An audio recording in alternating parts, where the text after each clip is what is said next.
Bonjour à tous et bienvenue sur boursicoté.com pour cette nouvelle analyse technique des principaux indices mondiaux avec un indice allemand qui s'est rapproché de cette zone d'objectif ici, de cette zone donc de support majeur aussi des 12 350 points. Alors d'un point de vue moyen terme, voilà, cette zone elle correspond ici quasiment au point bas que nous avions eu au lendemain, enfin juste après donc l'invasion de l'Ukraine par la Russie.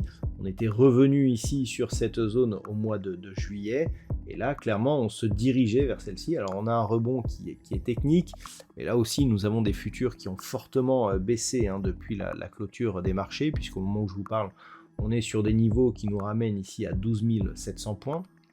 Donc qui nous font perdre quasiment toute la hausse que nous avons pris aujourd'hui. Donc on est toujours clairement sur une dynamique baissière. L'objectif ici de retour, il se situe sur cette zone, 12 350 points. Et du point de vue donc de la tendance moyen terme, on est toujours dans une dynamique fortement baissière. Si les cours venaient à casser ici cette zone de support majeur, clairement, on pourrait avoir une accélération avec donc une dynamique qui nous permettrait de revenir sur des points bas qui n'ont plus été vus ici depuis la fin de l'année 2020. Donc attention, on est ici sur un potentiel retournement de tendance majeur. Et la semaine prochaine, si ce niveau venait à être enfoncé, on pourrait avoir un signal relativement fort sur la tendance moyen-long terme. Sur l'Eurostoxx 50, nous sommes dans une configuration qui ressemble beaucoup à celle que nous avions en Allemagne. On avait ici une perspective de retour ici sur cette zone des 3387 points. Cette zone correspond elle aussi au point bas ici marqué juste après l'invasion de l'Ukraine par la Russie, donc au début mars, avec ici un rebond technique et un retour sur cette zone là aussi en juillet. Le rebond technique n'a pas permis de marquer un nouveau plus haut significatif par rapport ici à cette zone de point haut, et on revient encore une fois sur cette zone de support. Là aussi on a des futurs qui nous indiquent que l'on pourrait revenir sur des niveaux qui nous feraient perdre tout le gain que nous avions obtenu en cette fin de semaine.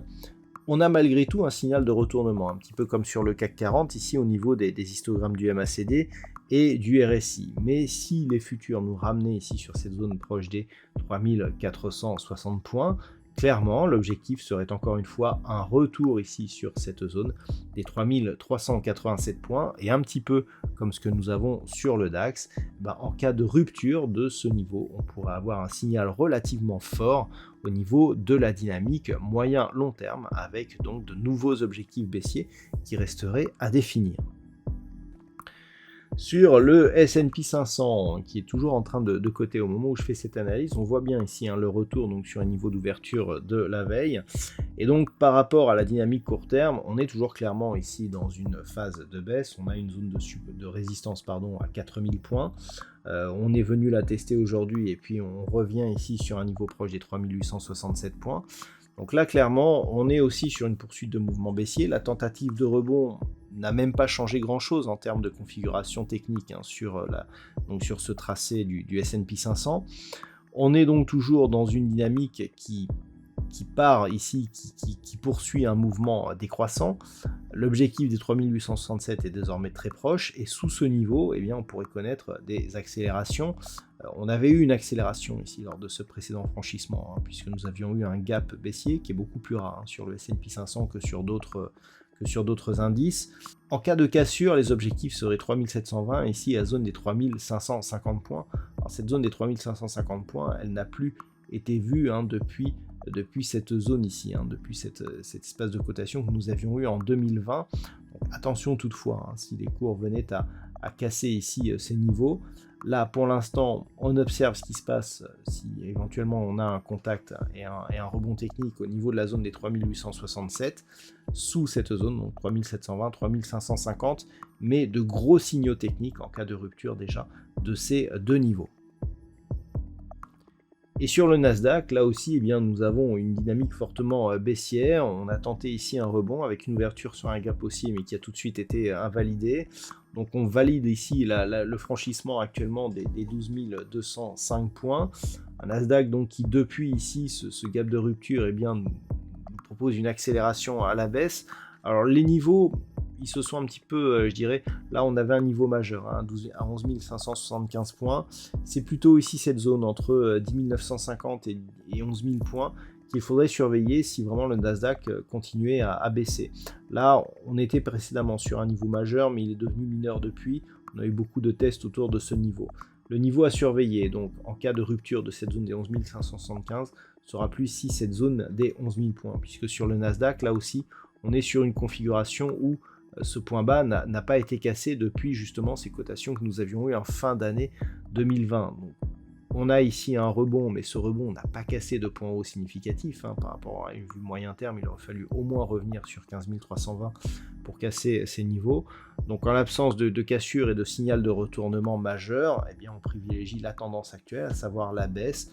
Donc attention à la semaine prochaine, 11 575 et éventuellement 10 945. Il faudrait vraiment repasser au-delà des 13 000 points et d'une manière durable pour sortir de cette dynamique baissière. Et puis enfin sur le Nikkei, eh bien, on a suivi plus ou moins la dynamique actuelle. Alors Nikkei qui a toutefois bien limité sa baisse.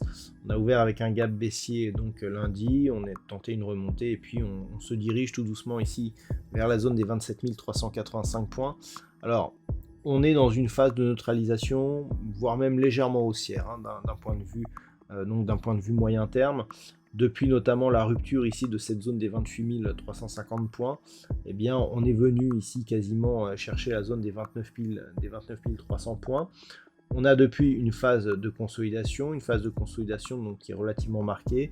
Et tant que l'on reste ici au-dessus, alors le niveau il a un petit peu bougé, hein. On avait ici 27 385 points. D'un point de vue court terme, on voit ici que l'on a un niveau significatif sur cette zone ici plus proche des 27 550 points. Donc ce sera ce niveau qu'il faudra surveiller, car en cas de rupture, effectivement, on pourra avoir un signal de poursuite, voire de retournement un peu plus fort de la dynamique, hein, qui évoluait bien ici sur une tendance haussière avant le franchissement de la moyenne mobile 20 exponentielle. Et donc en cas de rupture ici, eh bien, on pourra avoir un signal de retour ici sur un niveau proche des 25 800 points.